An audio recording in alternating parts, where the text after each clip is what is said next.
तो last video में हमने डिस्कस किया था कि कार्बोक्सिलिक एसिड्स की प्रिपरेशन के लिए कौन कौन से कॉमन मेथड्स का हम यूज़ करने वाले हैं। एक बार उसका क्विक रिकैप देख लेते हैं। इन मेथड्स को यूज़ करते हुए हम कार्बोक्सिलिक एसिड्स की प्रिपरेशन और उनके मैकेनिज्म्स को देखेंगे। तो सबसे पहली जो थी हमारे पास वो थी प्राइमरी अल्कोहल एल्डिहाइड से हम बनाने वाले हैं, अल्काइल बेंजीन से हम बनाने वाले हैं, नाइट्राइल अमाइड से हम बनाने वाले हैं, ग्रिग्नार्ड रीजेंट, असाइल हैलाइड और anhydride and the last one is ester. ये 6 मेथड्स हम यहाँ यूज़ करेंगे for the preparation of aromatic या एलिफेटिक कार्बोक्सिलिक एसिड्स। तो चलिए सीरीज़ में सीक्वेंस में चलते हुए सबसे पहली प्रिपरेशन को हम देखते हैं, जो कि कार्बोक्सिलिक एसिड्स की प्रिपरेशन हम करने वाले हैं प्राइमरी अल्कोहल या फिर प्राइमरी एल्डिहाइड्स की हेल्प से। जब एल्डिहाइड और कीटोन का पार्ट हम पढ़ रहे थे उस वीडियो में मैंने आप लोगों को बताया था कि केवल एल्डिहाइड्स के केस में आपको केवल ऑक्सीडेशन करना होता है। जब आप एल्डिहाइड्स का ऑक्सीडेशन कर देते हैं तो वो कार्बोक्सिलिक एसिड्स में कन्वर्ट हो जाते हैं, लेकिन उससे भी पहले एल्डिहाइड्स को बनाया जाता है बाय यूजिंग अल्कोहल्स। तो अल्कोहल्स का जब हमने ऑक्सीडेशन किया था बाई स्ट्रॉन्ग ऑक्सीडाइजिंग एजेंट, तो वो कंप्लीट ऑक्सीडेशन को रिप्रेजेंट करते हैं और वो किसको रिप्रेजेंट करते हैं? कार्बोक्सिलिक एसिड को रिप्रेजेंट करते हैं। अदरवाइज हम क्या कर सकते हैं कि आप पहले एक अल्कोहल ग्रुप लीजिए, इस अल्कोहल ग्रुप से आप पहले एल्डिहाइड बनाइए RCHO, आफ्टर देन RCHO से आप RCOOH बनाइए, कार्बोक्सिलिक एसिड जिसको हम बोलते हैं। अगर आपको डायरेक्टली अल्कोहल से कार्बोक्सिलिक एसिड पे जाना है तो आपको स्ट्रॉन्ग ऑक्सीडाइजिंग एजेंट चाहिए होंगे, और अगर आपको पहले अल्कोहल से एल्डिहाइड पे जाना है तो आपको माइल्ड ऑक्सीडाइजिंग एजेंट चाहिए, आफ्टर देन दोबारा से आपको माइल्ड ऑक्सीडाइजिंग एजेंट चाहिए। इस तरीके से भी हम डबल स्टेप में इस रिएक्शन को कंप्लीट कर सकते हैं। अगर आप सीधा अल्कोहल से कार्बोक्सिलिक एसिड या फैटी एसिड बनाना चाहते हो तो हमेशा ध्यान रखेंगे कि रिएक्शन होनी चाहिए कंप्लीट ऑक्सीडेशन की, और कंप्लीट ऑक्सीडेशन अकर कराते हैं स्ट्रॉन्ग ऑक्सीडाइजिंग एजेंट्स। अगर आप मल्टी स्टेप रिएक्शन चाहते हैं कि अल्कोहल से पहले आप एल्डिहाइड बनाएं, आफ्टर देन एल्डिहाइड से आप कार्बोक्सिलिक एसिड बनाएं, तो आपको चाहिए होते हैं माइल्ड ऑक्सीडाइजिंग एजेंट जो धीरे धीरे रिएक्शन को कंप्लीट कराते हैं और हमारे यील्ड, जो प्रोडक्ट की यील्ड होती है, उसको भी कंप्लीट कराने की कोशिश करते हैं। तो सबसे पहली जो अब यहाँ प्रिपरेशन में ले रहा हूँ वो ले रहा हूँ स्ट्रॉन्ग ऑक्सीडाइजिंग एजेंट्स की हेल्प से, क्योंकि मुझे प्राइमरी अल्कोहल से बनाना है। तो मैंने पहले प्राइमरी अल्कोहल का एक फॉर्मूला लिया जिसका फॉर्मूला है RCH2OH। This is the primary alcohol. Primary alcohol को एल्कलाइन के MnO4 मीडियम में मैंने डाला, उसके बाद उसको एसिडिक मीडियम में डाला। पहले हम एल्कलाइन के MnO4 का मीडियम रखते हैं, यानी कि एज अ कैटलिस्ट ये काम कर रहा है, एक स्ट्रॉन्ग ऑक्सीडाइजिंग एजेंट है। आफ्टर देन हम इसको क्या करेंगे, इसको एसिडिक मीडियम में डाल करके इसका हाइड्रोलिसिस करेंगे। जैसे ही ये काम करोगे सेकेंड स्टेप में ये अल्कोहल ग्रुप कन्वर्ट हो जाएगा कार्बोक्सिलिक एसिड के अंदर। सिमिलरली अगर मैं नेक्स्ट देखूं तो मैंने क्या किया है, एक हायर मॉलिक्यूल ऑफ अल्कोहल लिया है। अल्कोहल सीरीज़ में एक तो मैंने लिया था सबसे लोएस्ट मॉलिक्यूल, मतलब CH3OH के बाद जो लोएस्ट मॉलिक्यूल है अल्कोहल का वो है ये मेरे पास, जिसको हम इथेनॉल बोलते हैं। उसके बाद मैंने क्या लिया, एक ग्रेटर मॉलिक्यूल ले लिया अल्कोहल का। ग्रेटर मॉलिक्यूल मतलब जिसमें कम से कम कितने कार्बन हैं? 10 कार्बन है। 8 कार्बन ये रहे, 9 carbon and then 10 carbon. 10 carbon का मैंने एक अल्कोहल लिया, उसके ऊपर मैंने पेयर डालना है CrO3H2SO4। ये जो होता है वो एक माइल्ड ऑक्सीडाइजिंग एजेंट होता है, जिसको हमने H2SO4 के मिक्सचर के साथ रखा हुआ है, जो हमें डेकेनोइक एसिड प्रिपेयर करके देता है। आपको केवल कोई सी भी एक केमिकल रिएक्शन कर लेनी है। आप सिंपल कर सकते हो कि आप अल्कोहल का एल्कलाइन के MnO4 मीडियम में क्या करते हैं, ऑक्सीडेशन करते हैं, तो आपको मिल जाता है कार्बोक्सिलिक एसिड। लेकिन ध्यान रखना है कि अल्कलाइन के MnO4 as a oxidising agent use करते हैं केवल, ये एक कैटलिस्ट का काम कर रहा है। लेकिन हाइड्रोलिसिस जब किया जाता है एसिडिक मीडियम में तो वो परफॉर्म कराता है अल्कोहल से कार्बोक्सिलिक एसिड के कन्वर्जन को। सीधा सीधा कन्वर्जन है OH ग्रुप का इस CH2OH ग्रुप का COOH ग्रुप के अंदर। सीधा सीधा कन्वर्जन है RCH2OH ग्रुप का RCOOH ग्रुप के अंदर। नेक्स्ट इसी में अगर हम देखें तो हम इनको बना सकते हैं अल्काइल बेंजीन्स की हेल्प से।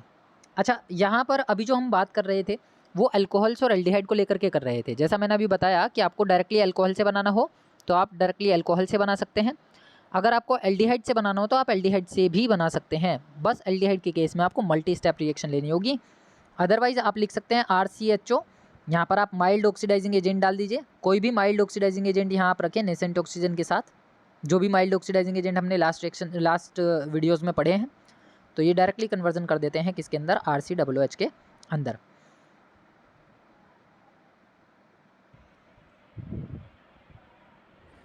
तो अल्कोहल्स के साथ साथ आप एल्डिहाइड्स का भी सीधे सीधे ऑक्सीडेशन कर सकते हैं। RCHO ये आपका एक एल्डिहाइड है, एल्डिहाइड का सीधा सीधा आप ऑक्सीडेशन कीजिए और बना दीजिए RCOOH, क्योंकि जब आप एल्डिहाइड से कार्बोक्सिलिक एसिड बनाते हैं तो वो माइल्ड ऑक्सीडाइजिंग एजेंट की हेल्प से भी हो सकता है और स्ट्रॉन्ग ऑक्सीडाइजिंग एजेंट की हेल्प से भी हो सकता है। दोनों ही तरीके से आप इसको ऑक्सीडाइज करके एल्डिहाइड से डायरेक्टली कार्बोक्सिलिक एसिड में कन्वर्ट कर सकते हैं।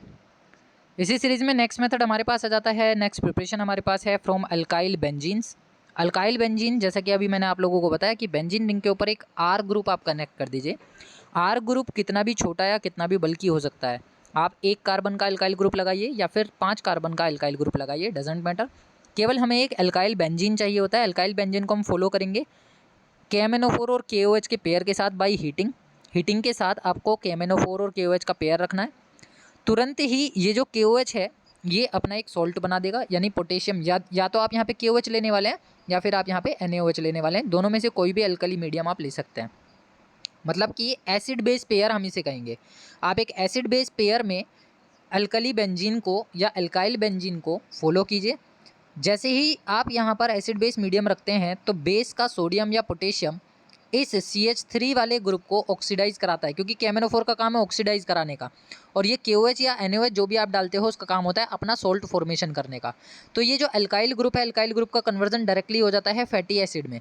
लेकिन फैटी एसिड में ये डिपेंड करता है कि आपने बेस का क्या मीडियम लिया है। पोटेशियम लिया है तो पोटेशियम का फैटी एसिड बनता है, अगर आप सोडियम लेंगे तो सोडियम का फैटी एसिड बनेगा। तो ये मेरे पास हो जाता है पोटेशियम सॉल्ट, किसका, फैटी एसिड का, फिनाइल फैटी एसिड का एक पोटेशियम सॉल्ट, जिसको हम हाइड्रोलिसिस करेंगे।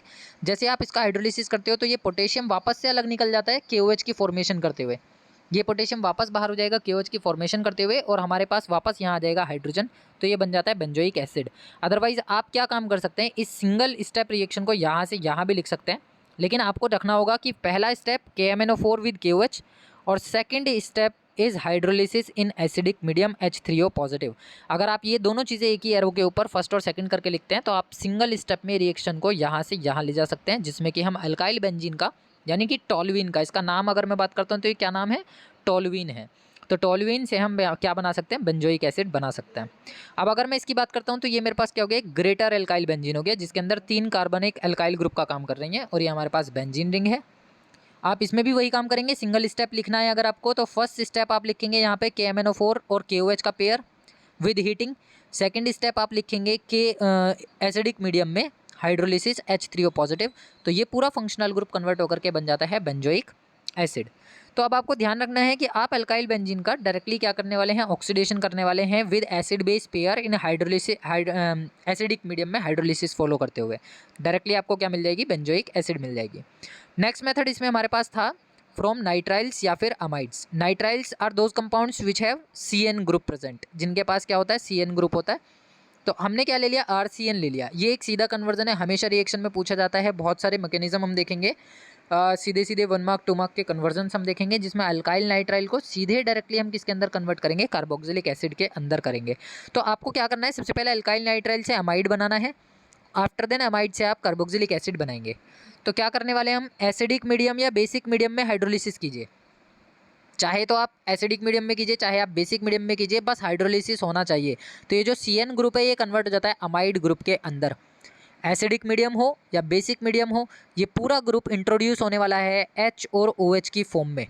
H और OH की फॉर्म में कैसे होगा कि ऑक्सीजन चला जाएगा कार्बन के साथ, तो ये आ गया कार्बन डबल बॉन्ड ऑक्सीजन, दोनों हाइड्रोजन चले जाएंगे नाइट्रोजन के साथ, ये बन गया NH2 Amin group.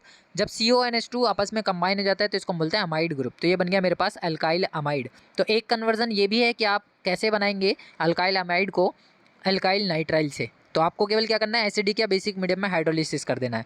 After then again we have to hydrolysis in acidic medium और बेसिक मीडियम, और हीट आपको कर देना है। जैसे आप इसको हीट करते हैं और एसिडिक मीडियम या बेसिक मीडियम में आप इसको गर्म करते हैं, तुरंत ही यहाँ से ये जो नाइट्रोजन होती है वो बाहर हो जाती है N2 की फॉर्म में, और यहाँ से ये जो हाइड्रोजन है वो भी अपने अंदर से एक हाइड्रोजन को वाटर मॉलिक्यूल बनाते हुए बाहर कर देती है, और बचे हुए ऑक्सीजन क्या हो जाते हैं, यहाँ पे कनेक्ट हो जाते हैं। तो ये अमाइड ग्रुप कन्वर्ट हो जाता है किसके अंदर, कार्बोक्सिलिक एसिड के अंदर। या फिर आप सीधा सीधा ऐसे भी याद रख सकते हैं कि ये इथेन अमाइड, अगर मैं यहाँ पे CH3 ग्रुप ले लेता हूँ तो ये हो गया मिथाइल अमीन। CH3 ग्रुप CN के साथ जब जुड़ा होगा तो इसको हम बोलेंगे मिथाइल नाइट्राइल। अगर यहाँ पे CH3 ग्रुप आ जाएगा तो ये हो जाएगा इथेनामाइड, CH3CONH2, तो यहाँ बन जाएगा इथेनोइक एसिड। तो वही रिएक्शन को हमने यहाँ फॉलो किया कि इथेनामाइड हमने लिया, एसिडिक मीडियम में डाला, हाइड्रोलिसिस किया, तुरंत यहाँ से नाइट्रोजन और हाइड्रोजन अमोनिया गैस बनाते हुए हो जाएंगी बाहर, और इथेनोइक एसिड की प्रिपरेशन हो जाएगी। यानी कि ये पूरी की पूरी इसके H को लेकर के बाहर हो जाएगी और जो OH ग्रुप है पानी का वो कनेक्ट हो जाएगा CO के साथ, क्या मिल जाएगा, बेंजोइक इथेनोइक एसिड। अमाइड्स की हेल्प से हम क्या बना रहे हैं, देखो ये अमाइड ही था, सिंपल रिएक्शन है, तो ये मैंने ले लिया एक एरोमेटिक अमाइड जिसको हम बोलते हैं बेंजेमाइड। ये मेरे पास कैसा है, एलिफेटिक अमाइड है, ये हो गया मेरे पास एरोमेटिक अमाइड। बस फर्क किस बात का है कि CH3 ग्रुप को हटा करके हमने बेंजीन की रिंग लगाई है, तो प्रोडक्ट में भी CH3 ग्रुप को हटा करके बेंजीन की रिंग लगा देंगे तो बन जाएगा बेंजोइक एसिड, और साइड प्रोडक्ट में हमें क्या मिलने वाली है, अमोनिया गैस मिलने वाली है। Next method of preparation is from Grignard reagent. Grignard reagent की हेल्प से हम कैसे बना सकते हैं, तो Grignard reagent is alkyl magnesium halide जिसको हम RMgX लिखते हैं। आपको केवल इसके ऊपर ड्राई ईथर की प्रेजेंस में कार्बन डाइऑक्साइड गैस पास करानी है। बहुत सिंपल रिएक्शन है, कुछ भी टफ काम नहीं है। कार्बन डाइऑक्साइड को लिखने का तरीका आपको ध्यान रखना है। ये चीज़ हमने पढ़ी है कि इसमें अल्काइल ग्रुप मोर इलेक्ट्रोनेगेटिव होता है और मैग्नीशियम हैलाइड ग्रुप इलेक्ट्रोपॉजिटिव होता है, यानी कि इसकी इलेक्ट्रोनेगेटिविटी कार्बन से कम होती है, तो मैग्नीशियम की तरफ हम पॉजिटिव चार्ज को टेंड करते हैं। अब होने क्या वाला है कि ये जो COO ग्रुप है वो पूरा का पूरा इस R और मैग्नीशियम हैलाइड के बीच में अपनी वैलेंसी अपनी जगह बनाएगा। तो ये कार्बन के साथ मैंने कनेक्ट किए कुछ इस तरीके से, कार्बन से एक ऑक्सीजन डबल बॉन्डेड, एक oxygen single bonded with negative charge. या फिर आप ये कह लो कि इसमें रीअरेंजमेंट हाथ के हाथ करा दो तो MgX हाथ के हाथ नीचे ही पहुंच जाएगा, तो ये बन जाएगा RC डबल बॉन्ड O, और O नेगेटिव पे जुड़ गया MgX का पॉजिटिव वाला पार्ट, और ये बन गया मेरे पास एक इंटरमीडिएट। इस इंटरमीडिएट का आप क्या करने वाले हैं, हाइड्रोलिसिस करने वाले हैं। जैसे ही आप हाइड्रोलिसिस करते हो तो ये टूटेगा HOH की फॉर्म में। जब HOH की फॉर्म में टूटेगा तो ये वाला ग्रुप हो जाएगा अलग, MgOHX, और ये वाला OH ग्रुप कनेक्ट हो जाएगा इस CO के साथ, क्या बन जाएगा, RCOOH बन जाएगा, जिसको हम बोलते हैं फैटी एसिड यानी कि कार्बोक्सिलिक एसिड।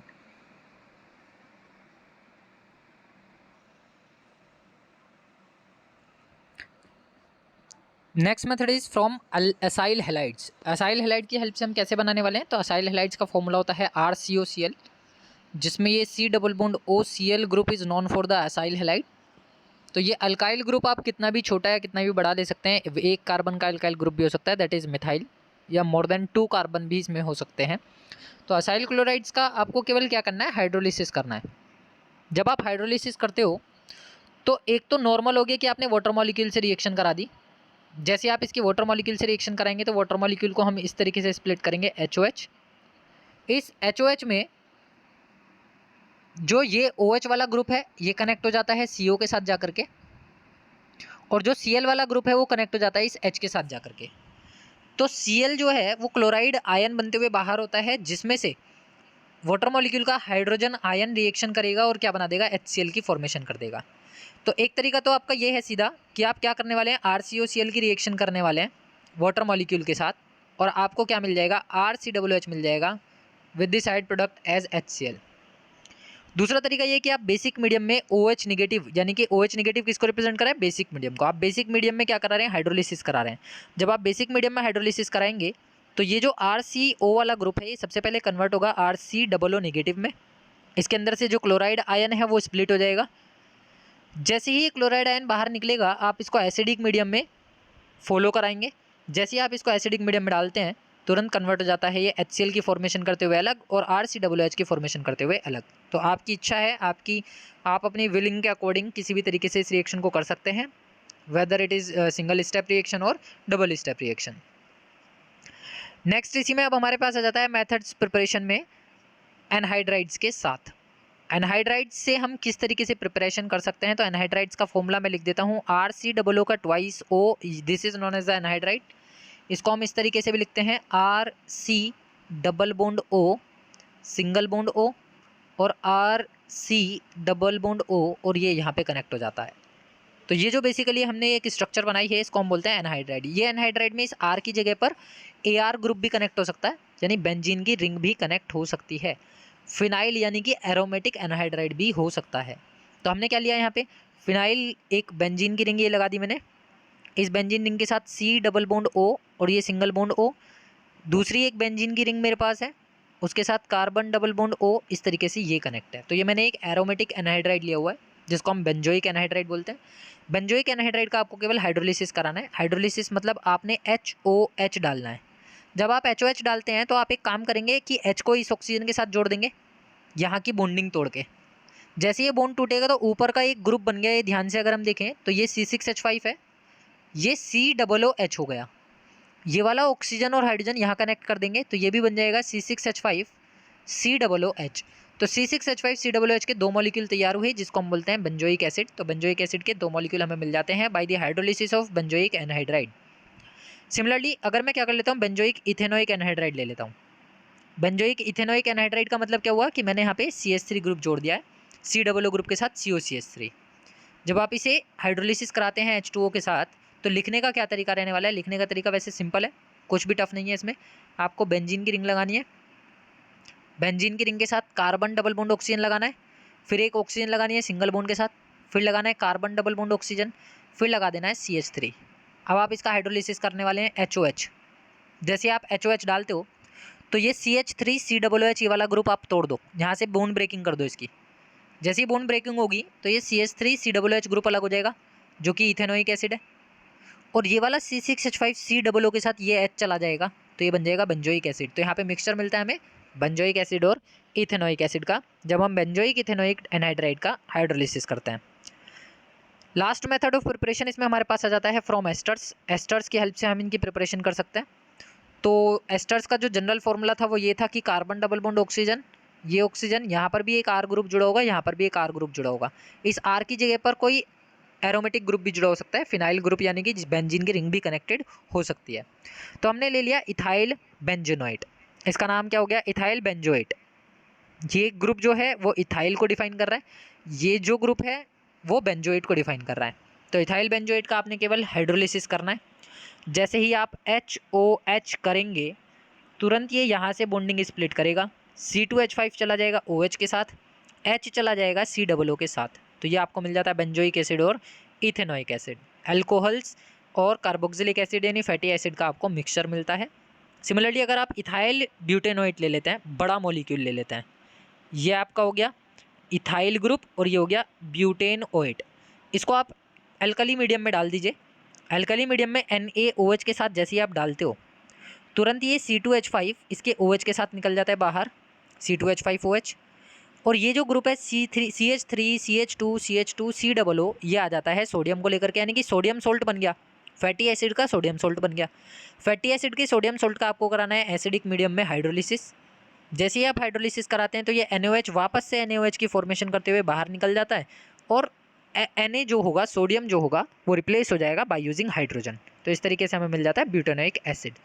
तो एस्टर्स की हेल्प से इस तरीके से हम लास्ट मेथड ऑफ प्रिपरेशन देख रहे हैं कि जो फैटी एसिड्स होते हैं, कार्बोक्सिलिक एसिड्स होते हैं, उनको हम किस तरीके से लेबोरेटरी में या इंडस्ट्री में प्रिपेयर कर सकते हैं। इसी सीरीज़ में अगर हम आगे चलें तो हम बात करेंगे physical properties of carboxylic acids को लेकर के। इंपॉर्टेंट है, यहाँ से एग्जामिनेशन में 1 मार्क का क्वेश्चन पूछ लिया जाता है कई बार, जो कि इनके बॉइलिंग पॉइंट से रिलेटेड होता है या फिर इसकी डाइमराइजेशन प्रॉपर्टी के बिहाफ पे होता है। तो सबसे पहला जो ये पॉइंट है कि जो बॉइलिंग पॉइंट होता है कार्बोक्सिलिक एसिड्स का अल्कोहल्स से ज़्यादा होता है और अल्कोहल्स का एल्डिहाइड और कीटोन से ज़्यादा होता है। ये सीक्वेंस आपको ध्यान रखना है। रीज़न क्या है? क्योंकि इन सभी के बीच यहाँ पर कोई भी हाइड्रोजन बॉन्डिंग नहीं हो पाती है, यहाँ हाइड्रोजन बॉन्डिंग की फॉर्मेशन होती है, और कार्बोक्सिलिक एसिड्स के अंदर डाइमराइजेशन की प्रॉपर्टी होती है बाय यूजिंग हाइड्रोजन बॉन्डिंग। तो अल्कोहल्स में डाइमराइजेशन की प्रॉपर्टी नहीं होती, लेकिन ये हाइड्रोजन बॉन्डिंग बनाते हैं जिसकी वजह से इनका बॉइलिंग पॉइंट एल्डिहाइड और कीटोन से ज़्यादा होता है। लेकिन कार्बोक्सिलिक एसिड्स के अंदर डाइमराइजेशन की प्रॉपर्टी पाई जाती है और साथ ही साथ इनके अंदर इंटर मॉलिक्यूलर हाइड्रोजन बॉन्डिंग भी पाई जाती है। तो इसके अंदर डाइमराइज होने की वजह से मॉलिक्यूल डबल हो जाते हैं और हाइड्रोजन बॉन्डिंग साथ के साथ बनी रहती है, जिसकी वजह से बॉइलिंग पॉइंट सबसे ज़्यादा पाया जाता है। ये इसका एक बेसिक रीज़न है। तो डाइमराइजेशन का मतलब क्या हुआ कि जैसे मैंने एक कार्बोक्सिलिक एसिड लिया, ये RCOOH, इसको मैंने केवल इस तरीके से लिखा क्योंकि स्टार्टिंग में ही हमने देखा फंक्शनल ग्रुप को हम कैसे लिखते हैं। ये फंक्शनल ग्रुप की रिप्रेजेंटेशन होती है इसकी, ये वाला जो पार्ट है। जस्ट ऐसा ही एक और मॉलिक्यूल इसके सामने आएगा, ये रहा RCOOH, और इसका हाइड्रोजन इसके ऑक्सीजन के साथ, ये वाला हाइड्रोजन ये वाले ऑक्सीजन के साथ क्या कर लेगा? हाइड्रोजन बॉन्डिंग कर लेगा, जिस प्रॉपर्टी को हम बोलते हैं डाइमराइजेशन की प्रॉपर्टी। इसका मतलब ये हुआ कि जो कार्बोक्सिलिक एसिड्स होते हैं, बेंजोइक एसिड्स होते हैं, वो कभी भी मोनोमराइज फॉर्म में नहीं रुकते, हमेशा मीडियम के अंदर क्या हो जाते हैं? डाइमराइज फॉर्म में पाए जाते हैं। और यही रीज़न है कि इनका बॉइलिंग पॉइंट क्या हो जाता है? इंक्रीज हो जाता है। इसी सीक्वेंस में नेक्स्ट फिजिकल प्रॉपर्टी की अगर हम बात करें तो वो यहाँ पर कंसिडर होती है सॉल्युबिलिटी को लेकर के। अगर हम सॉल्युबिलिटी ऑफ फैटी एसिड्स की बात करें तो जो इनके लोअर मॉलिक्यूल्स होते हैं, लोअर मेंबर्स होते हैं, जिनके अंदर 2 कार्बन या 3 कार्बन तक पाए जाते हैं मैक्सिमम बस, तो वो होते हैं miscible in water. Lower members of fatty acids क्या होते हैं, मिसिबल होते हैं पानी के साथ, क्योंकि ये क्या कर लेते हैं, आसानी से हाइड्रोजन बॉन्डिंग कर लेते हैं। लेकिन जो बिगर मॉलिक्यूल्स होते हैं, बिगर मॉलिक्यूल्स मीन्स जिसके अंदर 4 कार्बन से ज़्यादा कार्बन प्रेजेंट हो गए, 5 कार्बन का, 6 कार्बन का, 7 कार्बन का, 8 कार्बन का, वो वाले फैटी एसिड्स पानी के साथ इतने अच्छे सॉल्युबिलिटी को रिप्रेजेंट नहीं करते, इतने मिसिबल नहीं होते जितने कि lower molecule of fatty acids represent करते हैं या सोल्यूबल होते हैं। तो ये हमारे पास कुछ फिजिकल प्रॉपर्टीज़ थी जहाँ से क्वेश्चन एग्जामिनेशन में पूछ लिया जाता है, जैसे कि बॉइलिंग पॉइंट से रिलेटेड या फिर सोल्युबिलिटी से रिलेटेड या फिर इसकी डाइमराइजेशन प्रॉपर्टी से रिलेटेड। डाइमराइजेशन प्रॉपर्टी में एक चीज़ का और हमेशा ध्यान रखेंगे कि जिस तरीके से एलिफेटिक कार्बोक्सिलिक एसिड डाइमराइज हो रहे थे, उसी तरीके से बेंजोइक एसिड भी डाइमराइज हो जाते हैं। बेंजोइक एसिड का मतलब क्या हुआ कि मेरे पास ये एक बेंजीन रिंग है, और अगर मैं बेंजीन रिंग के फैटी एसिड को लेता हूँ, C double bond oxygen, single bond oxygen, ये आ गया H, ये मेरे पास एक फैटी एसिड है जो कि एरोमेटिक है। इसी तरीके से मैं एक और बनाऊंगा, ये मेरे पास बेंजीन रिंग, बेंजीन रिंग में यहाँ पे आ जाएगा ऑक्सीजन, यहाँ पे आ जाएगा हाइड्रोजन, यहाँ आ जाएगा कार्बन, और ये आ जाएगा डबल बॉन्ड ऑक्सीजन। तो हो क्या रहा है कि इसके ऑक्सीजन के साथ ये वाला हाइड्रोजन बॉन्डिंग बना लेगा, और इसके ऑक्सीजन के साथ ये वाला हाइड्रोजन बॉन्डिंग बना लेगा। इस तरीके से यहाँ पर और यहाँ पर हाइड्रोजन बॉन्डिंग पाई जाती है। इस हाइड्रोजन बॉन्डिंग की वजह से वो डाइमराइजेशन की प्रॉपर्टी होने के साथ साथ अपने बॉइलिंग पॉइंट को इंक्रीज कर लेता है। तो जो बेंजोइक एसिड है जिसकी मैं बात कर रहा हूँ अभी, एरोमेटिक कार्बोक्सिलिक एसिड या एरोमेटिक फैटी एसिड, वो भी डाइमराइजेशन की प्रॉपर्टी को रिप्रेजेंट करता है। तो इसी के साथ आज की इस वीडियो में केवल इतना ही, जिसमें हमने इनकी कुछ कॉमन प्रिपरेशन मेथड्स को देखा, फिजिकल प्रॉपर्टीज़ को देखा। नेक्स्ट वीडियो में हम डिस्कस करेंगे इनकी केमिकल प्रॉपर्टीज़ को लेकर के, और केमिकल प्रॉपर्टीज़ के साथ साथ कार्बोक्सिलिक एसिड का पार्ट फिनिश हो जाएगा।